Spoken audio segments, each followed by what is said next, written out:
兄弟姊妹平安，今仔日是大年初二，上帝又要来祝福咱平安福气。平安是上帝的赏赐，福气是恩典的冠冕。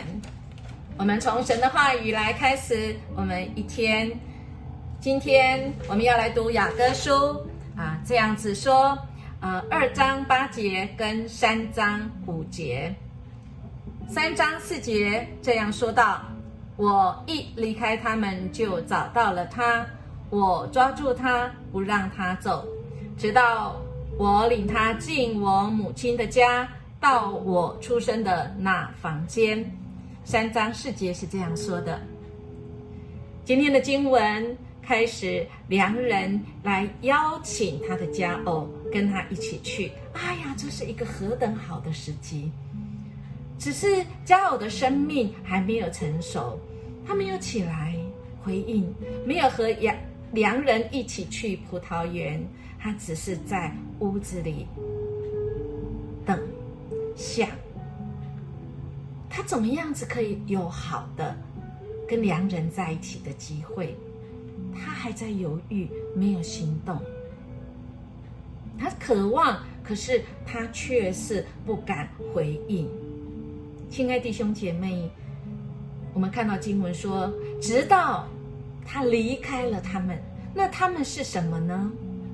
他们除了是人群之外，还有他们可能包括着他自己的思想，他还是在那过去的这个世界缠绕他的这些思想，或者是他的过去的曾受到的伤害，也有可能是他生命中一些不能告诉人的这一些秘密，而这一些秘密是那些撒旦所辖制，甚至是罪恶。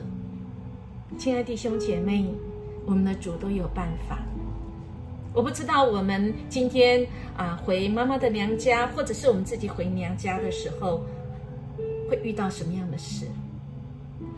但或许你自己心里就不断的在排演过去可能不好的经验，或者是妈妈的娘家曾经让你觉得，哎呀，我真的是不想跟他们在一起。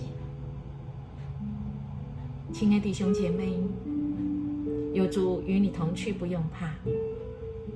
我们先到神的面前，单独会主要给我们够用的恩典，因为他的爱带来完全的医治，使我们跟神复合，跟人跟自己来复合，也成为我们的支持跟引导。我们先跟神在一起，我们就一切 OK， 没问题。我们愿不愿意回应神的爱呢？神在等我们。我们一起来祷告。坚定爱我的上帝，在你的爱情里，我的生命有了意义。求你牵我，我要拉住你，一生属于你。奉主耶稣基督的名祷告，阿们。愿神赐福你，我们明天见。